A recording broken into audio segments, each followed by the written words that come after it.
దేవుని వాక్యాన్ని మనం వింటాం. ప్రభు బలలో పాలు పొందక పూర్వం దేవుని వాక్యాన్ని మనము వింటున్నాం.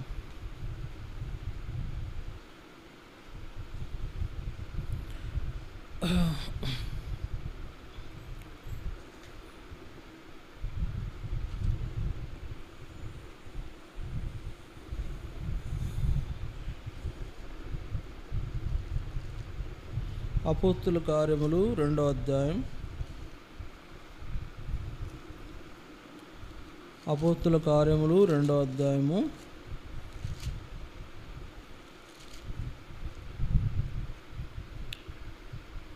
42వ వచనాన్ని చదువుకుంటాం. అపోస్తుల కార్యములు 2వ అధ్యాయము 42వ వచనం చదువుకుంటాం. Page number 105. అపోస్తుల కార్యములు 2:42. వీరు అపోస్తుల బోధ యందును సహవాసమందును రొట్టె విరుచుట యందును ప్రార్థన చేయుట యందును ఎడతెగకయుండిరి. ప్రభు ఈ మాటల ద్వారా మనతో మాట్లాడి ప్రభు బలలో యోగ్యముగా పాలు పొందినట్లు ప్రభు మనకు సహాయము చేయనుగాక. ఇక్కడ గడిచిన ఫ్లడ్ రాకముందు మనం ఒక అంశాన్ని ధ్యానం చేస్తున్నాం. ఏంటది? దేవుని సేవలోని 7 నియమాలు.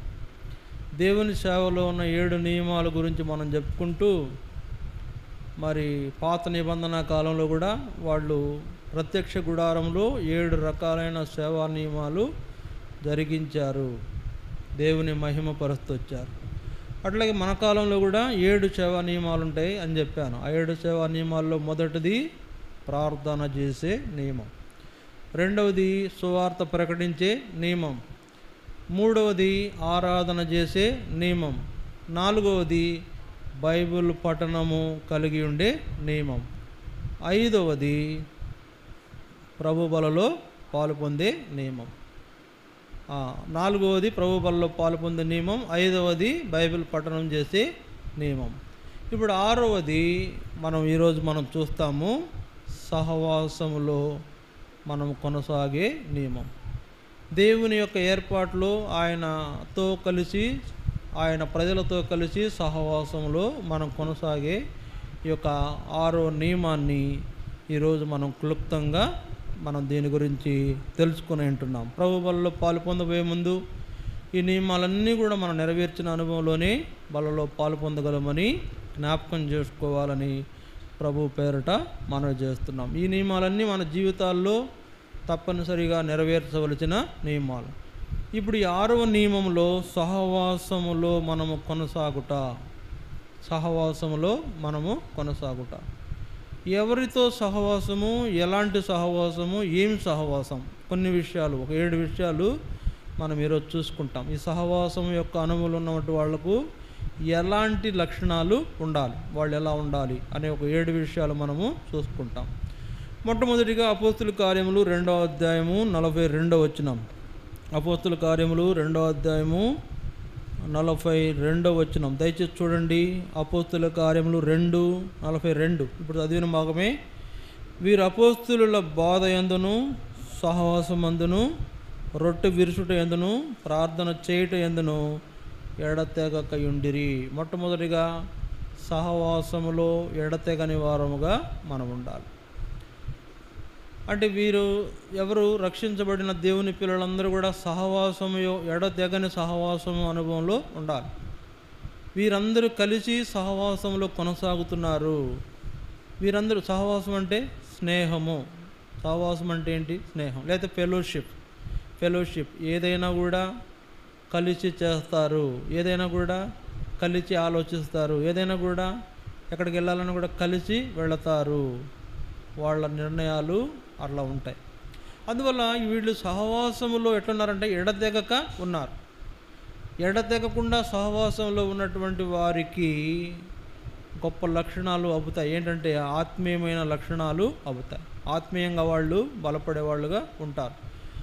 ఇప్పుడు దేవుని పిల్లలు సహవాసంలో ఎడతెగ కొనసాగుతున్నారనుకోండి, వాళ్ళకి ఏమి కలుగుతుంది అంటే, ఏం కలుగుతుంది? ఆత్మీయమైన జ్ఞానము కలుగుతుంది. దేవుని పిల్లలు మరి ఒకవేళ కలుసుకుంటే ఏం మాట్లాడుకుంటారు? పోయిన ఆదివారం ఏం వాక్యం చెప్పారు, ఇలాంటి విషయాలు మాట్లాడుకుంటారు. లేదా పోయిన మరి మనం గత సందర్భాల్లో ఏమేమి వాక్యాలు ఉన్నామో అవన్నీ కూడా నెమరు వేసుకుంటుంటారు.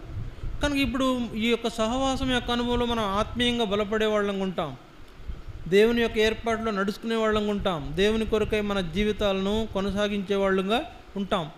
కనుక వీరందరూ కూడా రక్షించబడిన లేదా పాప క్షమాపణ పొంది రక్షణ పొందిన వీరందరూ కూడా ఎడతెగని సహవాసం యొక్క అనుభవంలో వాళ్ళు ఉన్నట్టు మనం కూడా మొట్టమొదటిగా ఏ అనుభవం ఉండాలా?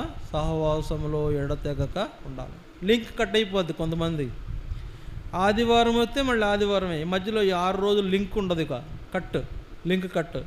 ఎక్కడికి పోయి ఏం చేసామంటే ఇక ఏదో స్టోరీ చెప్తారు. మేము అక్కడెక్కడో మా పొలం ఉంటే వెళ్ళాము, ఇక్కడెక్కడో మా ఎద్దులుంటే వెళ్ళాము, అక్కడెక్కడో మా బంధువుల ఇంట్లో పెళ్ళి ఉంటే వెళ్ళాము. ఈ కథలు చెప్పడం వల్ల వీళ్ళు సహవాసంలో నుంచి ఏమంటారు, డిస్కనెక్ట్ అవుతున్నారు. సహవాసంలో వాళ్ళు ఉండట్లా. అందువల్ల దేవుని యొక్క పిల్లలకు దేవుని పిల్లలతో సహవాసం ఉండాలా, దేవుని మందిరంలో వాళ్ళు ఎల్లప్పుడూ ఉండాలి. నేను కూడా విశ్వాసిగా ఉన్నప్పుడు మరి ఖాళీ దొరికితే నేను ఉండేది మందిరంలోనే, ఖాళీ దొరికితే నేను కలుసుకునేది మా దైవ సేవకుడిని కలుసుకొని ఆయనతో సహవాసము చేసేవాడు. ఒకవేళ మందిరంలో ఏమైనా పని ఉందా, లేదా సేవకుడు ఏదైనా ఏ పని మీదైనా ఎక్కడికైనా వెళ్ళాల్సిన పరిస్థితి ఉందా, ఆయన కూడా నన్ను పిలిచేవాడు.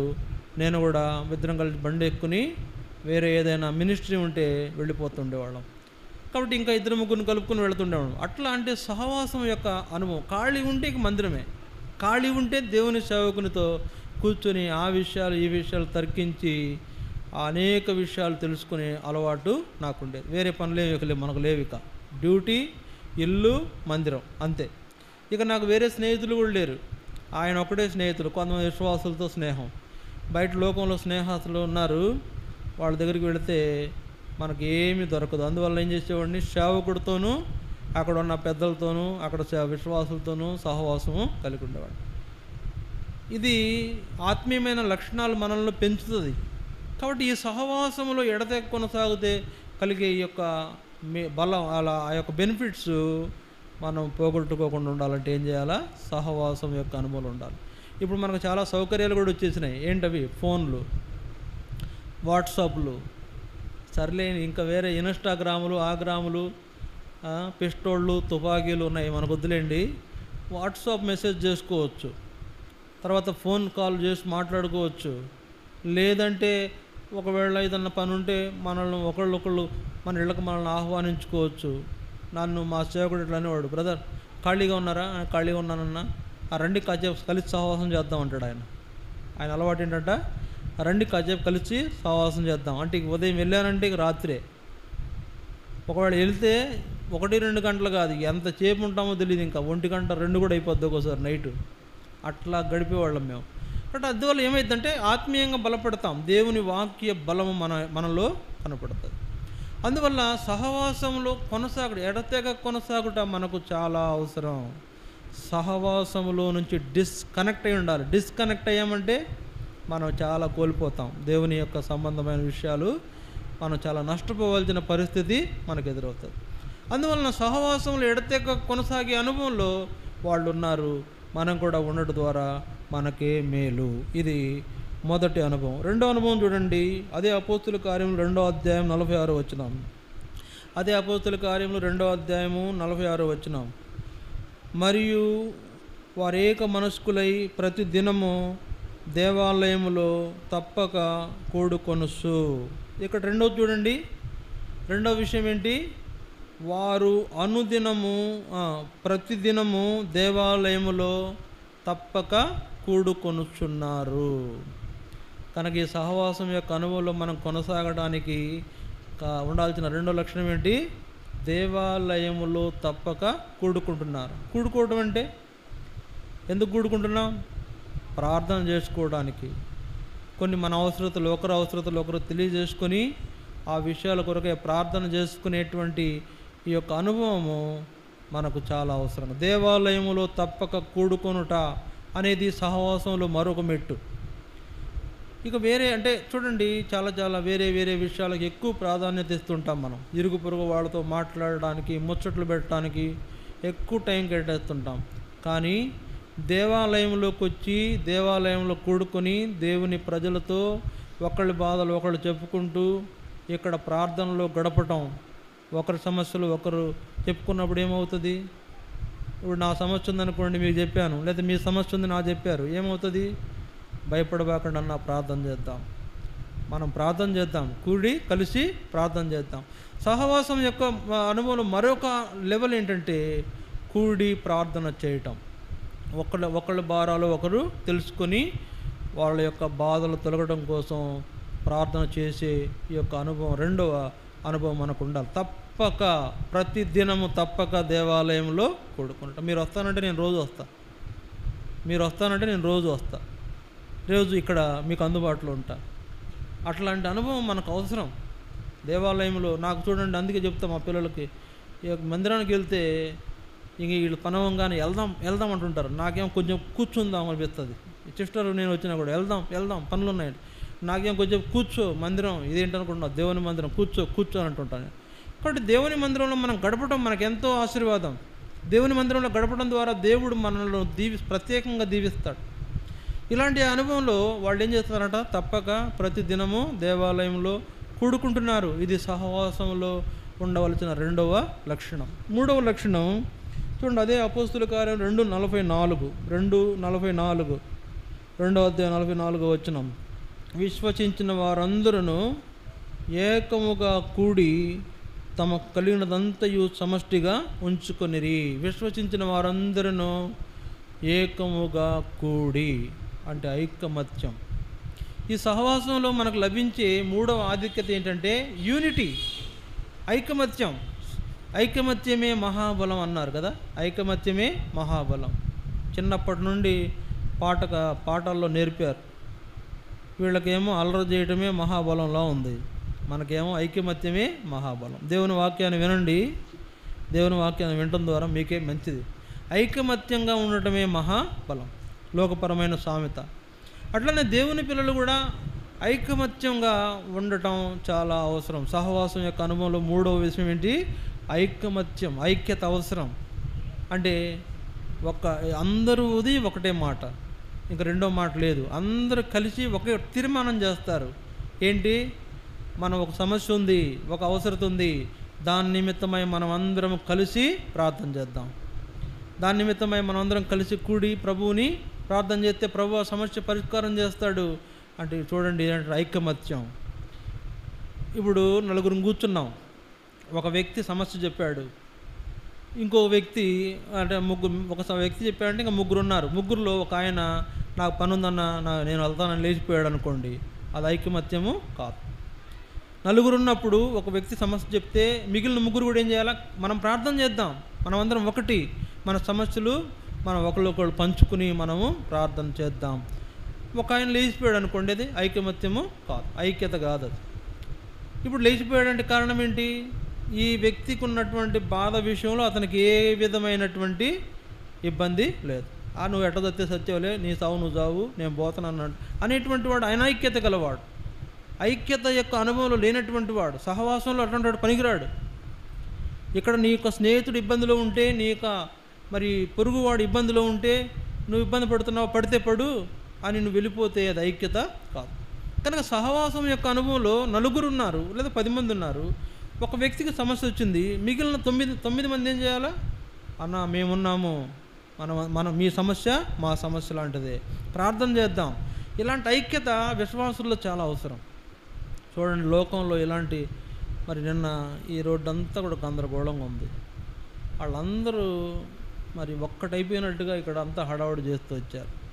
నాకు అనిపించింది మన మందిరంలో ఇలాంటి వాళ్ళు ఎవరు లేరు. ఇలాంటి పరిస్థితి మందిరంలో ఉన్న పరిస్థితి బాధపడుతూ ఇక్కడ నుంచి వెళ్ళాను. బండి ఆడబెట్టాను లేండి, బాధపడితే ఇక్కడ నుంచి వెళ్ళి ఆ బండి దిక్కుని వెళ్ళిపోయాను నేను. బట్ ఎందుకు చెప్తున్నానంటే ఈ ఐక్యత మనకు అవసరం. మనందరం ఒక మాట మీద ఉండాలి, కట్టుబడి ఉండాలి, మాటకు కట్టుబడి ఉండాలి. ఒక తీర్మానం చేసుకుంటే ఆ తీర్మానం మీద వెళ్ళాలి. నీదొక మాట నాదొక మాట ఉంటే ఐక్యత రాదు. నీదొక దారి నాదొక దారి అంటే ఐక్యత రాదు. నువ్వేం చేసుకుంటావు చేసుకో, నేను అది చేయను, నేను ఇంకోటి చేస్తానంటే ఐక్యత రాదు.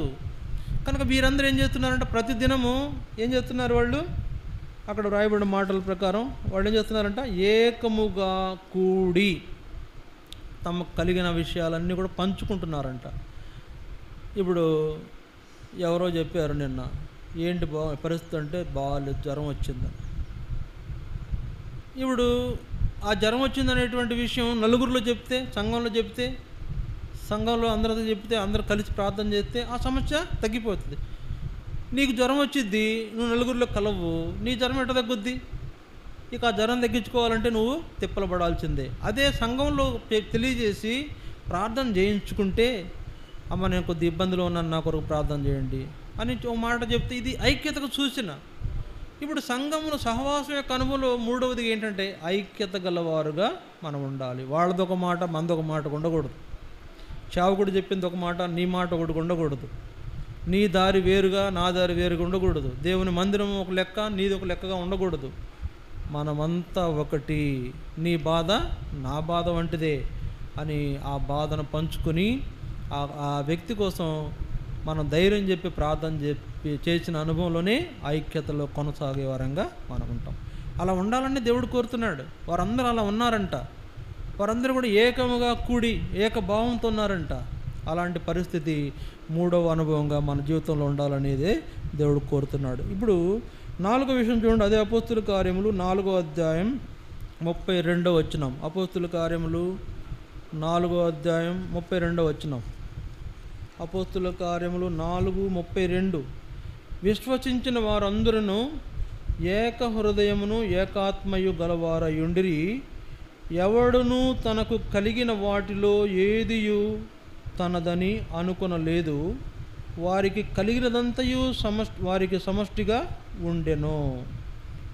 ఇక్కడ వీరేం చేస్తున్నారు? విశ్వసించిన వారందరూ కూడా ఏం చేస్తున్నారు? వాళ్ళు కూడి ఏం చేస్తున్నారంట? ఏకాత్మ, ఏక హృదయం, ఏకాత్మ గలవారై వారు. ఇక్కడ మనం కొన్ని పై వచనాలకు వెళ్తే చూడండి. దేవుని వాక్యంలో పైన వచనాల్లో అదే 4వ అధ్యాయము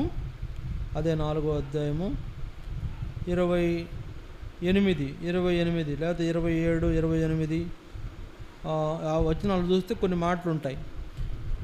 ఏం చూడండి. ఏది జరగవలనని నీ హస్తమును నీ సంకల్పమును ముందు నిర్ణయించెనో వాటినన్నిటినీ చేయుటకై నీవు అభిషేకించిన నీ పరిశుద్ధ సేవకుడైన యేసునకు విరోధముగా హేరోదును, పొంతి పిలాతును, అన్ని జనులతోనూ ఇశ్రాయేలు ప్రజలతోనూ ఈ పట్టణమందు నిజముగా కూడుకొనిరి. ఇక్కడ ఏం ఆలోచిస్తున్నారంటే, ఏవి జరగవలనని నీ హస్తమును నీ సంకల్పమును ముందు నిర్ణయించెనో వాటినన్నిటినీ చేయుటకై నీవు అభిషేకించిన యేసు. ఏం జరగాలని నువ్వు ముందుగా నిర్ణయించినావో అవి జరిగించడానికి అభిషేకించిన యేసు ప్రభువుని వాళ్ళు జ్ఞాపకం చేసుకుంటున్నారు. కనుక వీళ్ళందరూ కూడి ఒకటే మాట మీద ఉన్నారు. కూడి ఏం చేస్తున్నారు? జరగవలసిన సేవను గురించి ఆలోచిస్తున్నారు. సేవను గురించి వాళ్ళు ఆలోచిస్తున్నారు. అందుకే దేవుని సేవ ఎలా జరగాలి, దేవుని సేవ ఎలాగా జరగాలి, ఏ పనిలో ఎవరెవరు పాలు పొందాలి. ఇక్కడ దేవుని సేవ పలు విధాలుగా ఉంది. ఇప్పుడు దేవుని సేవ అంటే ఏంటి? వాక్యం చెప్పడమే సేవ కాదు. దేవుని సేవలో పలు భాగాలు ఉన్నాయి. మొట్టమొదటిగా సాపలు వేయాలి, తుడవాలి, తర్వాత కొన్ని పాత్రలు శుభ్రం చేయాలి, తర్వాత ఆవరణం కొందరు తుడవాలి, లేకపోతే ఎక్కడైనా ఏదైనా మరి దేవుని మందిరంలో మరి శుభ్రత లేకపోతే శుభ్రం చేసే పని చేయాలి. దైవజనుడు భక్త్ సింగ్ గారు ఆయన సేవలో లక్షణాలు నేర్పిస్తూ మొట్టమొదటగా నేర్పించేది ఏంటంటే, ఒక ఆఫీసర్లు వస్తారంట ఆయన దగ్గరకు, కలెక్టర్లు, ఎంఆర్ఓలు ఇలాంటి వాళ్ళు వచ్చినప్పుడు, బ్రదర్ నేను ఏదైనా పరిచర్య చేస్తాను, నాకు ఏదైనా పని ఉంటే చెప్పండి అంటే వాళ్ళు అనుకుంటారంట, ఒకళ్ళు తుడవమంటాడేమో తుడుద్దాం, లేకపోతే చాపలు ఏమంటాడో వేద్దాం అనుకుంటారంట వాళ్ళు. ఆయన ఏమంటాడు భక్త్ సింగ్ గారు, ఓకే మీరు దేవుని పరిచర్యలో పాలు పొందాలని ఆశపడుతున్నారా, చాలా మంచిది అని మీరు వెళ్ళి బాత్రూమ్స్ క్లీన్ చేయండి అంటాడంట. ఏమంటాడు? మీరు వెళ్ళి బాత్రూమ్స్ క్లీన్ చేయండి. ఆయన ఎవరు? ఒక కలెక్టరు, ఒక పెద్ద ఆఫీసరు. అలాంటి ఆయన అంటాడంట, మీరు వెళ్ళి బాత్రూమ్ వర్క్స్ చూడండి, అక్కడ క్లీనింగ్ చేయండి. వీళ్ళు ఏమనుకుంటారు, ఆఫీసర్ కదా, ఈయనకి ఏదో మంచి పని అప్పు చెప్తాడులే, లెక్కలు రాసే పని అప్పు చెప్తాడులే, లెక్కలు చూసే పని అప్పు చెప్తాడులే, లేదా ఇంకో పెత్తనం ఇస్తాడులే అనుకుంటే కాదు, నువ్వు వెళ్ళి బాత్రూములు క్లీన్ చేయి. ఏంటైనా పెద్ద ఆఫీసర్. కనుక ఇలాంటి పరిచర్యలు ఎన్నో ఉన్నాయి. అరుణ అని ఒక సిస్టర్ వచ్చింది మందిరానికి గతంలో. అరుణ అనే సిస్టర్ వచ్చినప్పుడు వాక్యం చెప్పాను ఇలాగే, అంటే బాత్రూమ్ వర్క్, క్లీనింగ్ వర్క్ చేసేవాళ్లే నిజంగా దేవుని సేవకులు, దేవుని యొక్క నిజమైన పరిచారకులు అసలు అంటే వాళ్ళే అని చెప్పి ఆ భక్త్ సింగ్ గారు ఇలా నేర్పించేవాడు అని చెప్పంగానే ఆ అమ్మాయి ఏం చేసిందంటే 2వ వారమే బాత్రూమ్ క్లీన్ చేసే సరంజామం అంతా తీసుకొచ్చేసింది. మేము ఇక్కడ మందిరంలో వేరే పనులు మీద ఉంటే ఆమె వెళ్ళిపోయి నీళ్లు తీసుకొచ్చేసి బాత్రూమ్ అంతా శుభ్రం చేసి కడిగి పెట్టేసింది. వచ్చి నాకు చెప్పింది, నేను చెప్పకుండానే అంతకుముందు వాక్యం చెప్పాను. ఆ 2వ వారం దాన్ని వెంటనే చేసేసింది ఆ అమ్మాయి. అరుణ అనే సిస్టర్ ఒక ఆమె మన దగ్గరికి వచ్చేది గతంలో. కాబట్టి ఎందుకు చెప్తున్నానంటే ఇలాంటి సమర్పణ అవసరం. నేను ఇదే చేస్తాను, నేను అదే చేస్తాను కాదండి. ఎక్కడ మనకు తక్కువ పని అనిపిస్తుందో అక్కడికి వెళ్ళి పని చేస్తే ఎక్కువ ఆశీర్వాదం పొందుతాం. భక్త్ సింగ్ గారు కూడా అలాగే చెప్పినప్పుడు అధికారులందరూ పోయి అదే పని చేసేవాళ్ళు అండి. ఎక్కువ ఎదురు చెప్పడానికి లేదు. ఇక ఒకవేళ లేదండి నేను ఎప్పుడు కడగలేదన్నాం అనుకోండి, ఓహో అట్లనా, ఇక్కడ లేదా, మీరు పక్క తప్పుకోండి, ఇంకంతే. ఇంకా ఆ వ్యక్తి పక్క తప్పుకోండి అన్నాడంటే ఆ ఆశీర్వాదాన్ని కోల్పోయినట్లే. ఇప్పుడు ఇక్కడ చెప్తుంటాం, చూడమండి సాపలు వేయండి అని చెప్తూ ఉంటాం. నేను చేయలేనండి, కొంచెం నడువు నొప్పండి, అట్లనా, మీరు పక్క తప్పుకోండి. ఆ ఆశీర్వాదాన్ని ఉపయోగొట్టుకున్నట్టే. కానీ దేవుని మందిరంలో దేవుని యొక్క పనులు చాలా ఉంటాయి. సేవలో చాలా విషయాలు ఉంటాయి. ఇప్పుడు వీళ్ళందరూ కొడుకుని ఏం ఆలోచిస్తున్నారు, ఇక్కడ సేవ జరగాల్సిన విషయాల గురించి ఆలోచిస్తున్నారు. ఇక్కడ ఎవరు ముందుగా రావాలి, ఎవరు తాళాలు తీయాలి, ఎవరు మరి తొడవాలి, ఎవరు సాపులు వేయాలి, ఎవరు పాత్రలు కడగాలి, ఎవరు ఈ మందిరం శుభ్రం చేసే పనులు దిక్కుంటారు, ఎవరు మరి బాత్రూమ్స్ కూడా ఇంపార్టెంటే కదా, ఎవరు బాత్రూమ్స్ వర్క్ చూస్తారు. బ్రదర్ నేను చేస్తాను బాత్రూమ్స్ వర్క్, మీరు స్వీపింగ్ వర్క్ చేయండి, మీరు పట్టాలు వేసే వర్క్ చేయండి, మీరు మైక్ సిస్టమ్ ఆపరేట్ చేయండి, ఇంకో మీ బ్రదర్స్ 3 పాటలు పాడండి, ఇంకో బ్రదర్ ఈ అన్నగారు వాక్యం చెప్తాడు. ఇట్లా వాళ్ళు మాట్లాడుకుంటున్నారు. ఈ పరిచర్య ఎలా జరగాల, ఏది జరగాలని దేవుడు నిర్ణయించి యేసుప్రభువుని పంపించాడో ఆ పరిచర్య ఎలా జరగాలన్న దాని గురించి మాట్లాడుతున్నారు. ఈ దినాల్లో ఏం మాట్లాడుతున్నారో తెలిసిన సంఘాల్లో తెలిసిన, నీ వాట ఎంత, నా వాట ఎంత. చూసారా, ఇట్లా ఉంది. రకరకాల పరిస్థితులు ఉన్నాయి. సేవ జరగట్లా, సేవ గురించి ఎవరు ఆలోచించట్లా. నీ పదవేంటి, నా పదవేంటి, ఇక్కడ నువ్వు పెద్ద, నేను పెద్ద, నాకంటే నువ్వు పెద్దవా, నీకంటే నేను పెద్దనా, అట్లా ఆలోచిస్తున్నారు. అంతేగాని నేను దేవుని బిడ్డను, దేవుడు రక్షించిన వ్యక్తిని, దేవుని మందిరంలో పరిచర్య చేయటానికి నన్ను దేవుడు వాడుకోవాలి అనే విషయాలు మానేసి ఇక్కడ ఉన్న వాళ్ళందరికంటే నేనే పెద్దని, వీళ్ళందరూ నేను చెప్తే వినాల్సిందే అనేటువంటి ఆలోచనలు చేస్తున్నారు ఈ దినాల్లో సంఘాల్లో. అందుకని సంఘాలు ఎన్నో కలవరాలు, ఎన్నో బాధలు ఉన్నాయి. మనలాంటి నెమ్మది ఎక్కడా లేదు సంఘాల్లో. ప్రస్తుత దినాలు నేను చూస్తున్నా, ప్రతి సంఘంలో ఒక వివాదం ఉంది. ఇంత నిశ్శబ్దంగా కూర్చుని వాక్యం అనేది లేదు. కనుక అలాంటి పరిస్థితులు ఉన్నాయి ఈ దినాల సంఘాలు. అప్పుడు ఏం చేయాలి, సంఘము ఏం చేయాలా, కూర్చుని ఆలోచించాలా, ఇక్కడ ఎలా పని చేయాలా, ఇక్కడ ఎలా పరిచర్య జరిగించబడాలా, పాటలు ఎవరు పాడాలా, వాక్యం ఎవరు చెప్పాలా, లేకపోతే ఇంకా బల్ల పాత్రలు ఎవరు అందించాలి. మనకంటే తక్కువ మంది కాబట్టి ఒకళ్ళిద్దరు అందించేస్తున్నాం. వేరే చోట్ల చాలామంది ఉంటారు కాబట్టి 10 మంది కావాలి. ఎవరెవరు బల్ల పంచాలంటే అన్న ఇవి 10 మందిని పెడతాం బల్ల పంచడానికి అని నిర్ణయిస్తారు. కాబట్టి వీళ్ళు బల్ల పాత్రలు బంధిస్తారు, వీళ్ళేం పాటలు పెడతారు, ఈయనేం వాక్యం చెప్తాడు, వాళ్ళేమో మందిరం శుభ్రం చేస్తారు, వీళ్ళేమో కొంతమందిని వాళ్ళకి పన్ను అప్పచెప్పి కొంతమందిని ఇద్దరిద్దరుగా అప్పచెప్పి మీరు వెళ్ళి బయట పత్రికలు పంచి సువార్త ప్రకటిస్తారు అని వాళ్ళకి పనులు కేటాయిస్తారు. కనుక వీళ్ళందరూ కూర్చొని ఏం ఆలోచిస్తున్నారంటే సేవ ఎలా జరగాలి, ఈ సహవాసం ఎట్లా మరి బలపడేదిగా ఉంటుంది, మందిరం ఎట్లా అభివృద్ధి అయ్యేదిగా ఉంటుంది అని ఆలోచిస్తున్న వీళ్ళు సహవాసముల యొక్క 4వ మంచి లక్షణాన్ని కలిగి ఉన్నారు. మనం కూడా ఆలోచించాలి. మందిరానికి జనం రావటం లేదు, ఎందుకు రావటం లేదు, మనం ఏం చేస్తే వస్తారు, ఎప్పుడన్నా ఆలోచించామా? నువ్వు ఒక్కళ్ళ ఇంట్లో కూర్చొని ఆలోచిస్తే కాదు, మందిరంలోకి వచ్చి ఆలోచించాలి, అందరూ కలిసి ఆలోచించాలి. దీని మీద చర్చ జరగాలి. ఎందుకు రావట్లేదు ప్రజలు, మన లోపం ఏంటి, ఎందుకు మందిరం నిండట్లేదు, ఎందుకు మందిరం అభివృద్ధి చెందట్లేదు, ఎందుకు ఇక్కడ అనేక మంది విగ్రహారాధికులు ఉన్నారు కానీ దేవుని ప్రజలు లేరు అనేది కూర్చుని ఆలోచించే అనుభవము, ఈ సహవాసం యొక్క అనుభవము చాలా శ్రేష్టమైన అనుభవంగా ఉంది. నేను వస్తున్నాను పోతున్నానంటే అది దేవుని సేవ గురించి ఆలోచించే లక్షణము కాదు. ఏదో లేండి, ఆయన ఏదో చెప్పాడు నేను ఏదన్నాను అని ఇట్లా వెళ్ళిపోతున్నావా, దేవుని యొక్క ఆధిక్యతలన్నీ కూడా కోల్పోతాం. ఫలితంగా దేవుని మీద, దేవుడు నీకు ఇవ్వాలనుకున్నటువంటి ఆశీర్వాదాలు పోగొట్టుకుంటావు. నష్టాలు నీ జీవితాల్లో నీకు సంభవించేవిగా ఉంటాయి.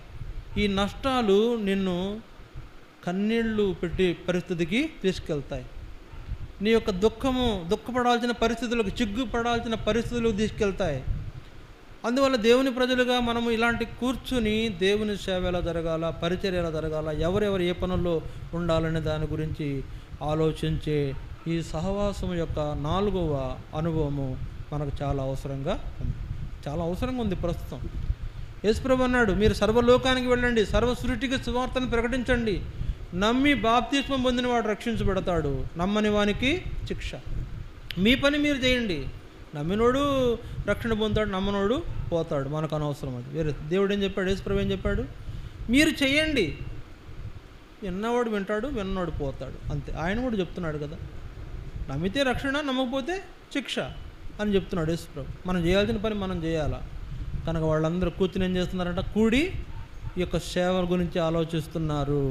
ఇలాంటి అనుభవం మన జీవితంలో సహవాసంలో ఉండే 4వ ఈ లక్షణాన్ని మనం కూడా తప్పనిసరిగా కలిగి ఉండాలనేది దేవుడు కోరుతున్నాడు. ఇది 4వది. 5వది చూడండి, అపోస్తుల కార్యం 2:43. అపోస్తుల కార్యములు 2:43. అపోస్తుల కార్యం 2:43 ఏముంది, అప్పుడు ప్రతి వానికిని భయము కలిగెను, మరియు అనేక మహత్కార్యములను సూచక్రియలను అపోస్తుల ద్వారా జరిగెను. ఈ యొక్క 5వ సహవాసం యొక్క నియమం ఏంటంటే, దేవుడు వారి ద్వారా అద్భుత కార్యాలను జరిగిస్తాడు. అది కదా రాయబడింది. అప్పుడు ప్రతి వానికి భయం కలిగెను, మరియు అనేక మహత్కార్యములను సూచక్రియలను అపోస్తుల ద్వారా జరిగెను. దేవుడు మన ద్వారా అద్భుతాలు చేస్తాడు. మనం చూడండి, ఇప్పుడు 5వ విషయం. 4వ విషయం ఏంటి, సేవ గురించి ఆలోచించాలి. 3వ విషయం ఏంటి, ఐక్యత కలిగి ఉండాలి. 2వ విషయం ఏంటి, మరి మందిరంలో ప్రతి దినం కూడి అనుభవం ఉండాలి. మొదటి విషయం ఏంటి, సహవాసం యొక్క అనుభవం ఉండాలి. సహవాసం యొక్క అనుభవం ఉండాలా, మందిరంలో కూడి ఇతరుల కొరకు ప్రార్థించే అనుభవం ఉండాలా, ఐక్యత కలిగిన అనుభవం ఉండాలా, దేవుని మందిరంలో సేవ గురించి ఆలోచించేటువంటి అనుభవం ఉండాలా. ఇప్పుడు 5వదిగా ఎలాంటి అనుభవం ఉండాలా, దేవుడు వారి ద్వారా అద్భుత కార్యాలు జరిగిస్తాడు. నువ్వు కనుక ఆ సహవాసం యొక్క అనుభవం ఉంటే అద్భుతములు నీ ద్వారా జరిగిస్తాడు దేవుడు. నువ్వు ప్రార్థన చేస్తే అద్భుతం చూస్తావు, ఈ సహవాసంలో ఉంటే అద్భుతం చూస్తావు. ఈ సహవాసం యొక్క అనుభవంలోనే నువ్వు నిలిచి ఉన్నప్పుడు అద్భుతమైన కార్యాలు నువ్వు చేసే ప్రార్థనల ద్వారా దేవుడు జరిగిస్తాడు. ఇప్పుడు నీ పొరుగువాడు అనారోగ్యంతో ఉన్నాడు, నువ్వు ప్రార్థన చేస్తే దేవుడు అక్కడ స్వస్థతను ఇస్తాడు. అప్పుడు నువ్వేమంటావు, నేను మా పక్కింటి వ్యక్తి కోసం ప్రార్థన చేశాను, దేవుడు అద్భుతంగా సహాయం చేశాడు అంటాం కదా. అదే అద్భుత కార్యాలు. నేను మా బంధువు ఒక ఆయన అనారోగ్యంతో ఉంటే ప్రార్థన చేశాను, దేవుడు ఆయన అద్భుతంగా లేపాడు, నా ప్రార్థన దేవుడు ఆలకించాడు. నీ ద్వారా జరిగిన అద్భుతమే అది. ఈ సహవాసం యొక్క అనుభవంలో నువ్వు అద్భుతమైన కార్యములు చేసే వ్యక్తిగా నువ్వు ఉండాలి అని దేవుడు కోరుతున్నాడు. నీ ద్వారా అద్భుత కార్యాలు, సూచక క్రియలు జరగాలి. దేవుడు, నేను ఆయన నమ్ముకున్నాను కనుక నేను ఆయనకు మొరపెట్టినప్పుడు నా మొర ఆలకించి నాకు సహాయం చేశాడు, అద్భుతము దేవుడు నా జీవితంలో జరిగించాడు అని చెప్పే అనుభవంలో, ఆ సహవాసం యొక్క అనుభవంలోనే నువ్వు కొనసాగితే నీ ద్వారా దేవుడు అద్భుతములు జరిగిస్తాడు. ఇది 5వది. 6వది చూడండి, అపోస్తుల కార్యములు 4వ అధ్యాయం 23వ వచనం. అపోస్తుల కార్యములు 4వ అధ్యాయము 23వ వచనం. అపోస్తుల కార్యం 4:23. వారు విడుదల నొంది తమ స్వజనుల యొద్దకు వచ్చి ప్రధాన యాజకులను పెద్దలను తమతో చెప్పిన మాటలన్నిటినీ వారికి తెలిపిరి. ఇక్కడ మన జ్ఞాపకం చేయబడుతున్న ఈ సందర్భంలో ఒక విషయాన్ని మనం జ్ఞాపకం చేసుకోవాలి. ఏంటి విషయము? వారు విడుదల నొంది తమ స్వజనుల యొద్దకు వచ్చి ప్రధాన యాజకులను పెద్దలను తమతో చెప్పిన మాటలన్నిటినీ వారికి తెలిపిరి. ఇక్కడ 6వ విషయం ఏంటంటే అణిచివేతను వారు ప్రార్థన ద్వారా ఎదుర్కొంటూ వచ్చారు. వారు అణిచివేయబడుతున్నారంట. అంటే ఇద్దరు వెళ్ళారు. ఎవరు? ఇద్దరు వెళ్ళారు. నేను చెప్పాను కదా, నాకు ఇద్దరిని పంపిస్తారని. ఇద్దరు వెళ్ళారు, పేతురు యోహాను వెళ్ళి వాక్యం చెప్తుంటే అక్కడున్న యాజకులు పెద్దలు ఉంటారు కదా, అధికారులు, వాళ్ళు అన్నారంట, వాక్యం చెప్పడానికి వీల్లేదని ఆపేశారంట. మీరేం చెప్తున్నారంటే మేము యేసు నామముల గురించి చెప్తున్నాం అంటే వాళ్ళు ఏమన్నారు, మీరు యేసు నామముల గురించి ప్రకటించడానికే వీల్లేదు, జాగ్రత్త అని వాళ్ళని బెదిరించారు, బెత్తాలతో కొట్టారు, వాళ్ళని హెచ్చరించారు, భయపెట్టారు. వీళ్ళు వచ్చి ఏం చేశారు, అక్కడున్న మిగిలిన అందరికీ చెప్పారు, అన్నా మేము ఇట్లా వెళ్ళామన్నా, ఇట్లా సువార్త చెప్తున్నామన్నా, అక్కడ మమ్మల్ని బెదిరించారన్నా, అక్కడ మమ్మల్ని ఇబ్బంది పెట్టారన్నా అని చెప్పగానే వాళ్ళు ఏం చేస్తున్నారు? ప్రార్థన చేస్తున్నారు. కనుక ఇక్కడ నా తలపు ఏంటంటే వాళ్ళు అణిచివేతను లేకపోతే వీళ్ళకి ఎదురవుతున్న బెదిరింపులను ఎవరెవరు బెదిరిస్తున్నారో వాళ్ళను గురించి అణిచివేత ఎక్కడైతే ఎదురవుతుందో ఆ అణిచివేతలు తీసివేయబడినట్లు వాళ్ళు ప్రార్థన చేస్తున్నారు. కనుక ఇలాంటి పరిస్థితుల్లో ప్రార్థన చేయాలి. మనం అలాంటి సహవాసం యొక్క అనుభవంలో 6వ అనుభవం ఏంటంటే మనకు ఎదురయ్యే బెదిరింపులు, మనకు ఎదురయ్యే ఆటంకాల విషయంలో మనము ప్రార్థన ద్వారా దాన్ని ఎదుర్కోవాల్సిన వారంగా మనం ఉన్నాం. అలా ఉండాలని ఈ సహవాసం యొక్క 6వ అనుభవం ద్వారా దేవుడు మనకు జ్ఞాపకం చేస్తున్నాడు. 7వ విషయం చూడండి, అపోస్తుల కార్యములు 5వ అధ్యాయం 32వ వచనం. అపోస్తుల కార్యములు 5:32 వచనం. మేమును దేవుడు తనకు విధేయులైన వారికి అనుగ్రహించిన పరిశుద్ధాత్మయు ఈ సంగతులకు సాక్షులమై ఉన్నామని చెప్పిరి. అక్కడ చూడండి, మేమును దేవుడు తనకు విధేయులైన వారికి అనుగ్రహించిన పరిశుద్ధాత్మయు ఈ సంగతులకు సాక్షి. దేవుని యొక్క ఏర్పాట్లో సహవాసంలో ఉన్న వీరందరూ కూడా దేవుని గురించి సాక్ష్యం ఇచ్చేవాళ్ళుగా ఉన్నారు. దేవుని సాక్షులు. సహవాసం యొక్క అనుభవంలో 7వ ఆధిక్యత ఏంటంటే దేవుని గురించి సాక్ష్యం ఇస్తున్నారు. ఏంటి దేవుని సాక్ష్యం? మన పాపముల కొరకు యేసు ప్రభు కలువరి శిలువలో చనిపోయినాడు. మన పాపముల కొరకు ఆయన రక్తం కార్చబడింది. మన పాపముల కొరకు ఆయన కొరడాలతో కొట్టబడ్డాడు. ఇదిగో నా పాపాలు ఆయన రక్తం చేత కడగబడ్డాయి, నేను రక్షించబడ్డాను. నీ పాపాలు క్షమించబడాలంటే, నువ్వు కూడా రక్షించబడాలంటే ఆయన్ని విశ్వసించు, ఆయన్ని అంగీకరించు అని ఆయన నిమిత్తమై సాక్ష్యం ఇచ్చే అనుభవంలో వాళ్ళు ఉన్నారు. కనుక సహవాసం యొక్క అనుభవంలో 7వది ఏంటంటే ఆయన గురించి సాక్ష్యం ఇచ్చుట.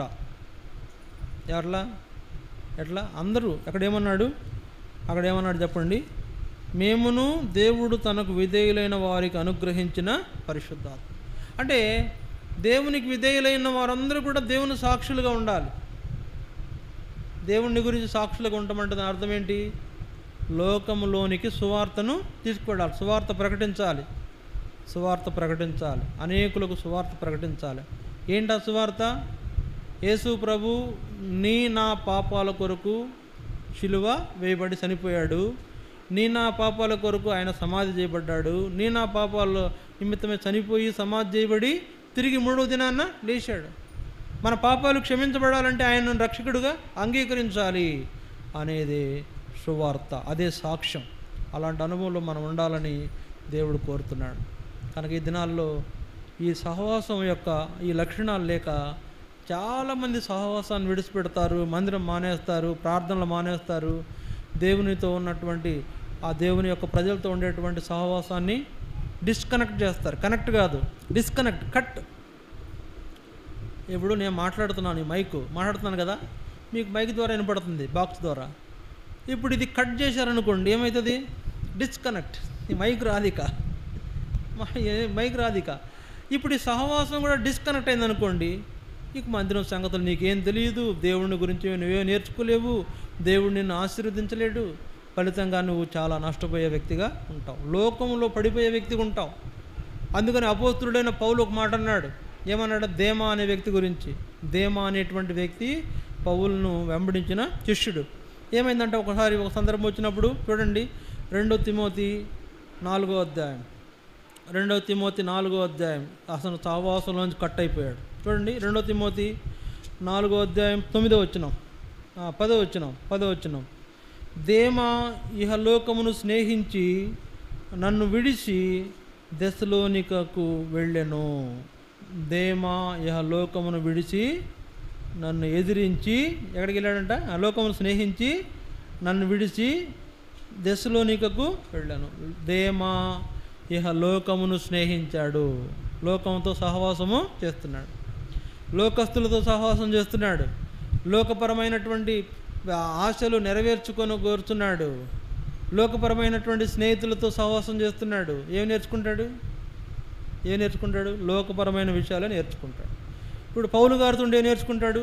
పౌలు గారు చేసేటట్టు సువార్త చేయడం నేర్చుకుంటాడు, పౌలు గారు చెప్పేటట్టు వాక్యం చెప్పడం నేర్చుకుంటాడు, పౌలు గారు చేసినట్టు ప్రార్థన చేయడం నేర్చుకుంటాడు, పౌలు గారి యొక్క భక్తిని నేర్చుకుంటాడు, పౌలు గారు దేవుని ఎడల ఎలా మరి మర్యాదగా క్రమంగా నడుచుకున్నాడు నేర్చుకుంటాడు పౌలుతో ఉంటే.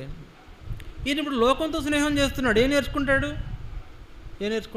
కొంతమందిని చూస్తాం ఈ దినాల్లో, ఏదైనా సందర్భం మాట్లాడుతుంటే ఏదైనా ఒకటి వస్తూ ఉంటుంది, ఒక మ్యూజిక్. ఏంటో ఈ మ్యూజిక్ ఏం పాట అంటే సినిమా పాట అన్నా అంటాడు. వాడికి ఏం తెలుసు? మనకు తెలియదు, వాడికి తెలిసిపోద్ది. సినిమా పాట అన్నా, సినిమా పాట. ఏం సినిమా బ్రదర్? సినిమా పేరు కూడా చెప్పేస్తాడు. అంటే వీడికి ఎట్ట తెలిసింది?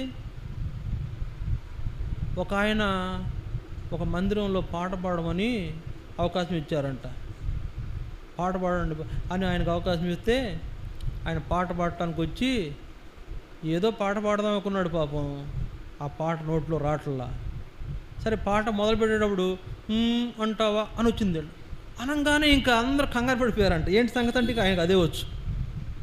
సంగతి ఏంటంట, ఇక ఆయనకు అదే వచ్చు, వేరేది రాదు. ఇక అంటామంటే ఊరు నాయన, ఈయనకు తెలిసిపోయింది. ఏంటది? సినిమా తెలిసిపోయింది, సినిమా పేరు కూడా తెలిసిపోయింది. వెంటనే ఆపారంట, దిగు అని దింపేశారంట. కనుక నువ్వు ఇక్కడ పాటలు పాడటానికి నీకు రైట్స్ లేవు. అట్లాంటి పరిస్థితులు ఉంటారు కొందరు. మనం అలా ఉండకుండా ఉండాలంటే ఏం చేయాలా? సహవాసంలో కొనసాగాలి, ఆయన సాక్షులుగా ఉండాలి. మొట్టమొదటి ఏంటి? 7 విషయాలు చూసాం కదా. మొట్టమొదటిది, దేవుని ప్రజలైన మనము, వీరు అని పిలువబడుతున్న మనము సహవాసం యొక్క అనుభవంలో ఎడతెగక కొనసాగాలి. ఒకటి. రెండవది ఏంటి? సహవాసం యొక్క అనుభవంలో కొనసాగడానికి కావాల్సిన రెండవ అర్హత ఏంటి? చెప్పండి. రెండవ అర్హత ఏంటి? దేవాలయములో తప్పక కూడుకొనాలి. మూడవ అర్హత ఏంటి? మూడవ అనుభవం ఏంటి?